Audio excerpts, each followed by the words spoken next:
The end of a platinum era.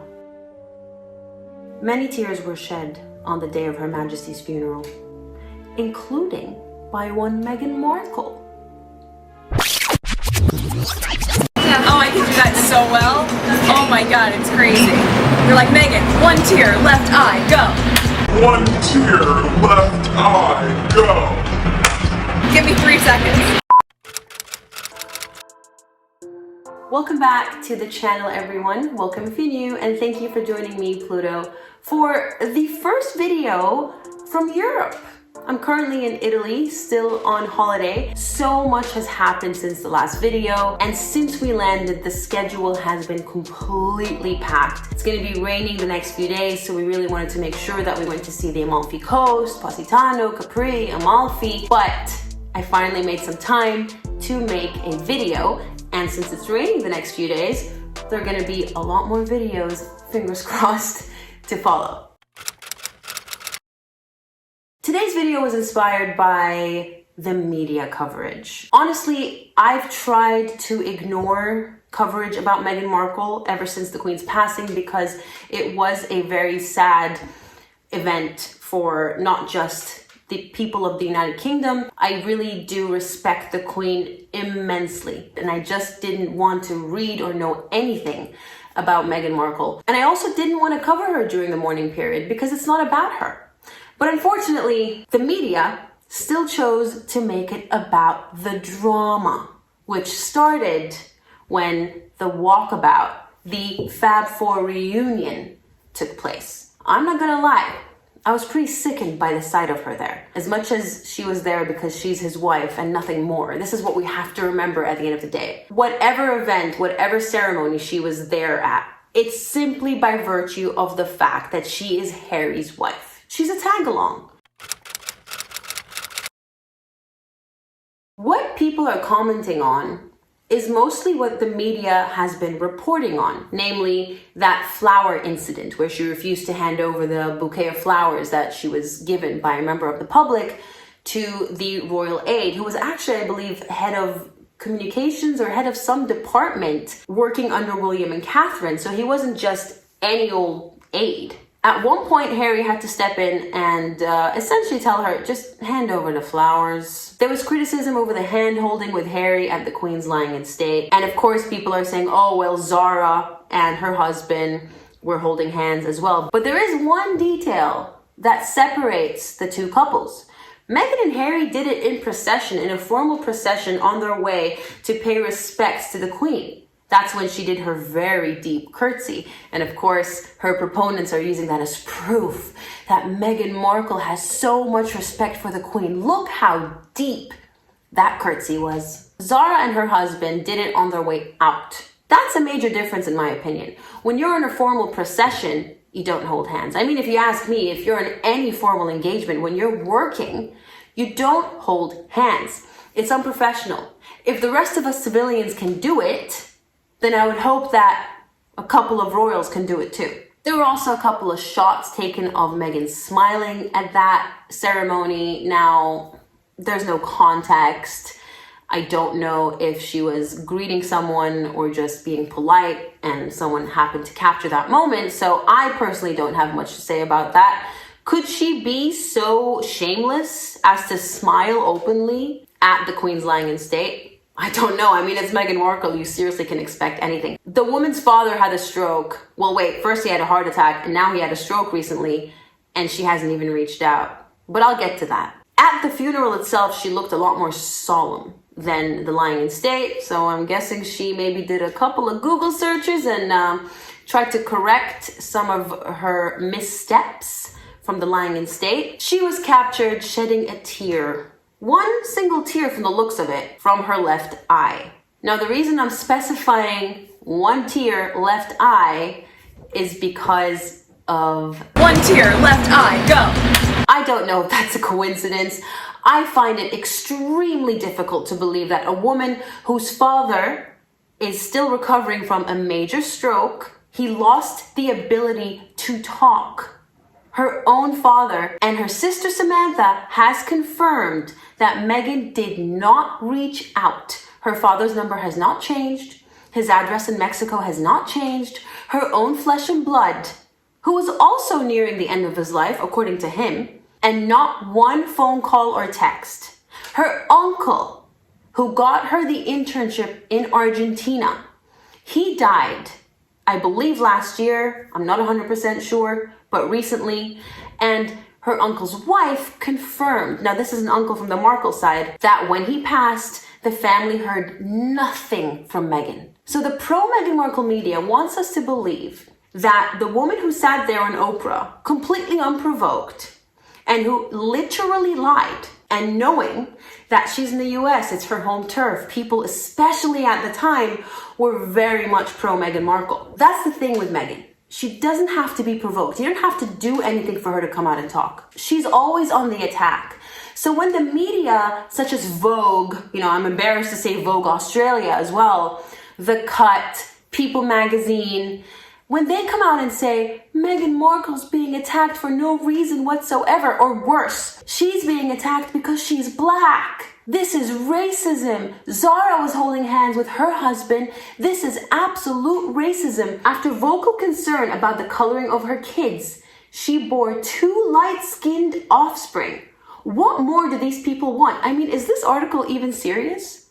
She bore 2 light-skinned offspring, like as if she did that as a favor. Oh, you had concerns about the color of my children's skin? All right, don't worry about it. They'll be light-skinned. Do these people who write these articles have credentials? Did they go to school? They're parroting the lie that she told on the Oprah interview. That's what makes this so egregious. This is her legacy. This is what she's done.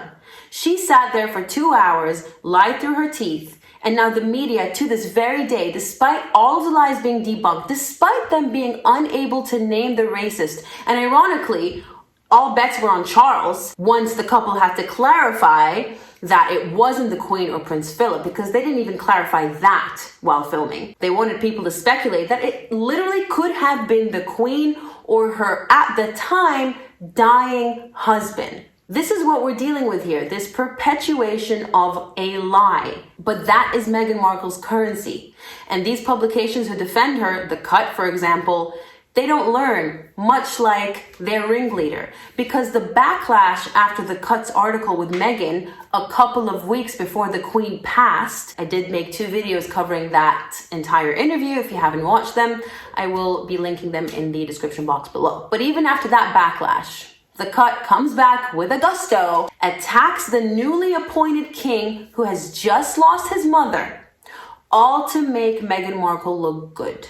If you're not complimenting her or fawning all over her and singing her praises, you are a racist, misogynistic, jealous person who just can't stand how perfect Princess Meghan of Monty Shit Show is. And this is what makes this so distasteful, so disgusting, especially in the wake of the Queen's passing. All of Meghan Markle's allegations have been refuted. The racist allegations, a lot of people are saying it's her lived experience, it's how she experienced things, it's how she interpreted things. Well, that's her problem. Because other than her, with today's current modern royal family, there have been no complaints of racism. Look at the Queen's funeral. There were many people of color there, people of status. They wouldn't have left their own home countries and their comfort if the Queen and the institution that she represented was truly racist.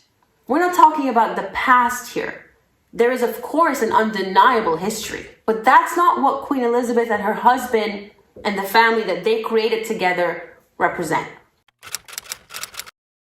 I don't have proof of this, but I wouldn't be surprised if Meghan is mobilizing the troops. I wouldn't be surprised if she's sitting there reading everything negative that was written about her, furiously scrolling through and showing her husband, and then typing away, sending emails to Sunshine Sachs, by the way, they've parted ways, apparently. But sending emails to people and telling them, you need to mobilize the troops. You need to tell this publication and this publication and that publication to start defending me, as reflected here by the title of the Cut article, pretty much attacking the very nice citizens of the UK who very patiently and kindly and warmly welcomed her back and embraced her during that walkabout. People were very tolerant of her, and it only shows you all the more what a liar she is and how unsubstantiated her claims of racism are, and their claims of needing security as well. Where's all that security you needed?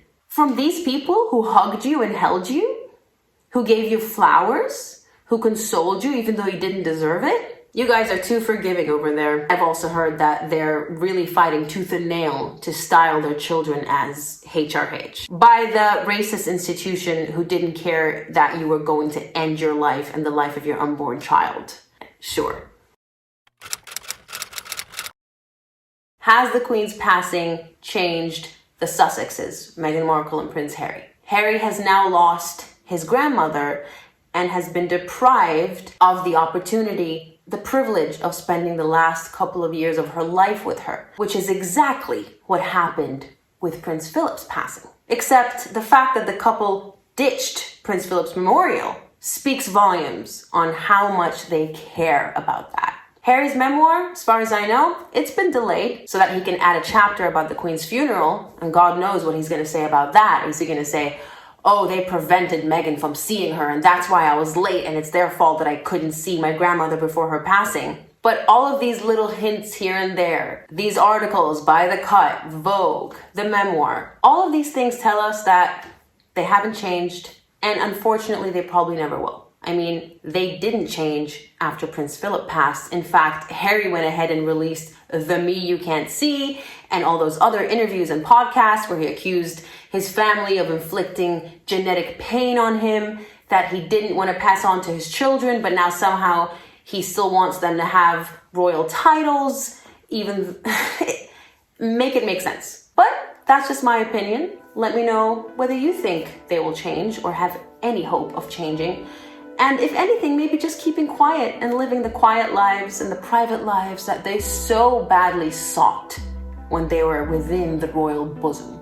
Other than that, that's it for this video. Thank you so much for tuning in. I'm filming on my phone. I usually have a much more professional setup with a camera, microphone, lights, all that. But I am overseas on holiday, and we actually only traveled with carry-on. We wanted to experiment traveling without checking in our luggage, even though we're gone for over a month, so it's quite the feat. But so far, it's actually working out pretty well. I'm not much of a fashionista, so I didn't have to bring a lot of clothing, but yeah, the gear had to unfortunately stay back home. But regardless, I hope you enjoyed this video. If you did, please do give it a thumbs up. And if you haven't subscribed, please do that as well. It would mean so much to us and the channel. And yeah, we'll catch you in the next one, which will be the exclusive extract from Valentine Lowe's book on the couple. Thanks everyone. I'll catch you in the next one. Bye.